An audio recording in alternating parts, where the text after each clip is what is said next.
That we were very much in the opposition, we did not approve of his methods, but after the imposition of martial law and the farce of a so-called judicial decision, I consider Mr. Zulfikar Ali Bhutto's execution as judicial murder. In spite of my differences, I don't care if I'm tried in a court, because the decision given was controversial.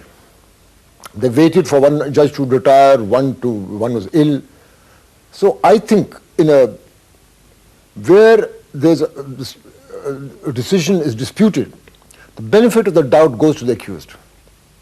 To this day I feel that Mr. Zulfikar Ali Bhutto was murdered judicially or whatever through a conspiracy. In spite of our political differences, let me assure you, the day when I heard on the BBC that Mr. Bhutto has been executed, no one in our house had anything to eat for the next 24 hours.